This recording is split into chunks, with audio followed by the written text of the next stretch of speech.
Guys, welcome back to our channel. இந்த வீடியோல நீங்க என்ன பார்க்க போறீங்கன்னா நான் இப்போ சென்னையில இறங்கின உடனே நெக்ஸ்ட் வந்து இப்போ ரூம் செக் இன் பண்ண போறேன். எங்கனா போயிட்டு இப்போ சென்னையில சாப்பிட்டுட்டு தென் வந்து எந்த ரூம்னு நான் இன்னும் டிசைட் பண்ணல. ஒரு 4 ரூம் புக் பண்ணி வச்சிருக்கேன். ஏதாவது ஒரு ரூம்ல நமக்கு இப்போ எதுல நமக்கு கம்ஃபர்ட்டபிளா இருக்கோ அங்க போயிட்டு நம்ம செக் இன் பண்ண வேண்டியதான். எப்போ வந்தாலும் பிஸியாவே இருக்கக்கூடிய ரயில்வே ஸ்டேஷன்.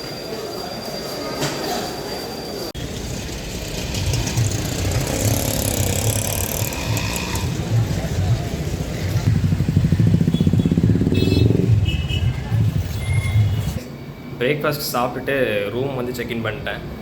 பிரேக்ஃபாஸ்ட் எங்கே சாப்பிட்டேன் அப்படின்னா உங்களுக்கு சென்ட்ரல்குள்ளேயே வந்துட்டு A2B இருக்குல்ல, அங்கேயே வந்துட்டு பிரேக்ஃபாஸ்ட் முடிஞ்சிச்சு.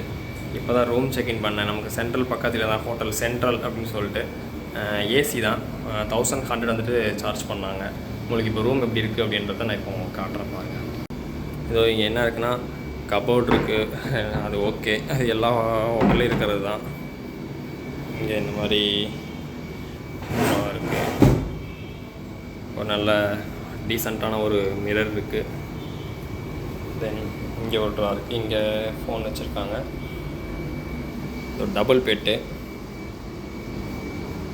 இங்கே வந்துட்டு உங்களுக்கு இந்த மாடல் ஏசி வந்துட்டு கொடுத்துருக்காங்க. பட் ஏசி எனக்கு தெரிஞ்சு கூலே ஆகலை, ரொம்ப நேரமாக ஓடிட்டுருக்கு. இங்கே வந்துட்டு டிவி, நான் டிவியை வந்துட்டு இன்னும் போட்டு பார்க்கல. இங்கே உங்களுக்கு ஒரு சேர் மாதிரி ஒன்று கொடுத்துருக்காங்க. ரெஸ்ட் ரூம் வந்து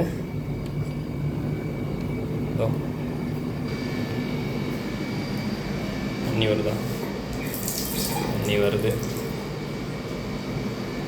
இங்கே ஒரு டீசெண்டான ஒரு மிரர் கொடுத்துருக்காங்க. தென் இங்கே இந்த மாதிரி ட்ரெஸ் சோப்லாம் வச்சுக்கிறதுக்கு. கீழே டாய்லெட் வந்து பெருசாக நீட்டாக இல்லை, ஒரு மாதிரி நீங்களே பார்க்கலாம், கொஞ்சம் அழுக்கு படிஞ்சு போய் தான் இருக்குது. கீழெல்லாம் இப்படி தான் இருக்குது. ஃப்ளஷ் ஒர்க் ஆகலாம் பார்ப்போம். ஃப்ளஷ் நல்லா ஒர்க் ஆகுது. இங்கே வந்துட்டு துணி மாட்டுறதுக்கு ஹேங்கர் மாதிரி போட்டு கொடுத்துருக்காங்க. ஷவரில் தண்ணி வருது. இவ்வளோ தான் இந்த ஹோட்டலுடைய பாத்ரூம் டூர்.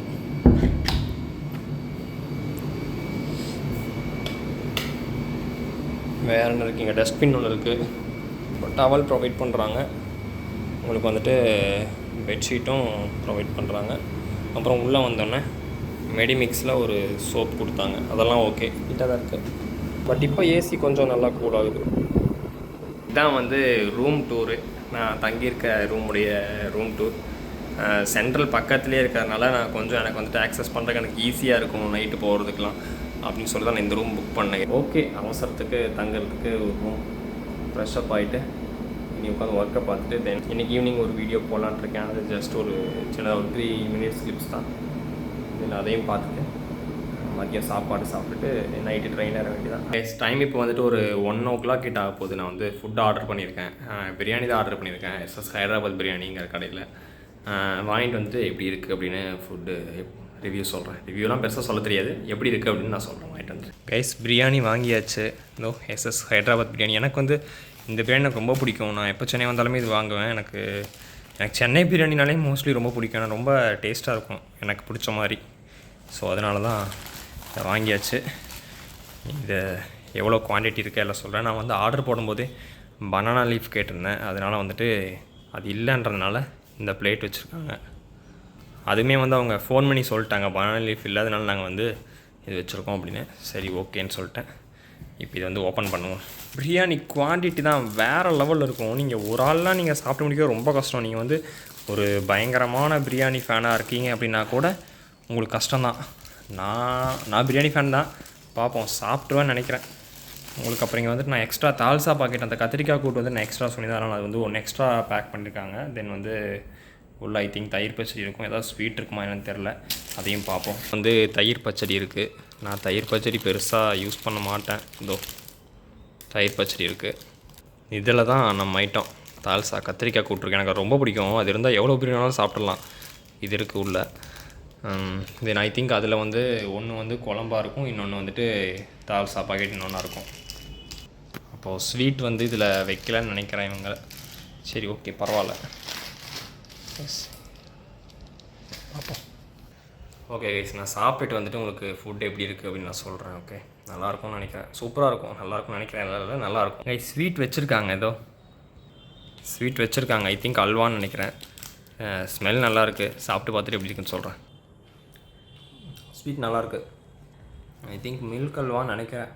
கரெக்டாக தெரில. மில்க் அல்வா மாதிரி தான் இருக்குது. நல்லாயிருக்கு. ஸ்வீட் செம்மையாக இருக்குது. ரைஸ் பிரியாணி எவ்வளோ இருக்குன்னு மட்டும் பாருங்கள். உங்களுக்கு இதெல்லாம் குட்டியாக தெரியலாம், பட் வந்து செம்மையாக இருக்குது. நிறையா இருக்குது. ஓகே, இன்றைக்கி ஒரு பிடிப்போம். சாப்பிட்டு வந்து உங்களுக்கு நான் எப்படி இருக்குன்னு சொல்கிறேன். சாப்பிட்டு முடிச்சாச்சு. மணி பார்த்தீங்கன்னா இப்போ கிட்டத்தட்ட ஒரு 7 மணி ஆகுது. சாப்பிட்டு முடிச்சுட்டு கொஞ்சம் வேலை இருந்துச்சுன்னா அதையும் முடிச்சுட்டு அப்படியே உட்காந்துட்டேன்.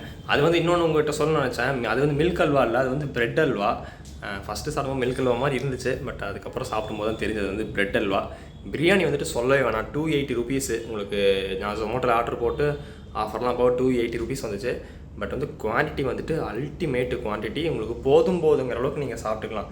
இன்னொன்று பிரியாணியோட டேஸ்ட்டு சொல்லவே வேணாம். அவ்வளோ சூப்பராக இருந்துச்சு. அந்த பிரியாணியில் குறையனாலும் சொல்ல முடியாது, அவ்வளோ சூப்பராக இருந்துச்சு. ஸோ நீங்களும் வந்தீங்கன்னா எஸ்எஸ் ஹைதராபாத் பிரியாணி கண்டிப்பாக ட்ரை பண்ணலாம். எனக்கு பிடிச்சிருந்துச்சு, உங்களுக்கும் பிடிக்கும்னு நினைக்கிறேன். ஓகே, இந்த வீடியோ இதை எண்ட் பண்ணிக்கலாம். இது வந்து ஒரு பெரிய விளாகெல்லாம் வந்திருக்கா. ஜஸ்ட் ஒரு ரூம் டூர் மாதிரி தான் இருந்திருக்கும். ஓகே கைஸ், இனி வந்துட்டு நெக்ஸ்ட் வீடியோ வந்துட்டு நான் இனிமேல் தான் நான் போய் குளிச்சுட்டு தான் நான் போயிட்டு நான் கிளம்பணும். இந்த வீடியோ உங்களுக்கு பிடிச்சிருந்துச்சுன்னா மறக்காமல் லைக் அண்ட் ஷேர் பண்ணிட்டு சப்ஸ்கிரைப் பண்ணிடுங்க. சப்போர்ட் பண்ணுங்கள். பாய்.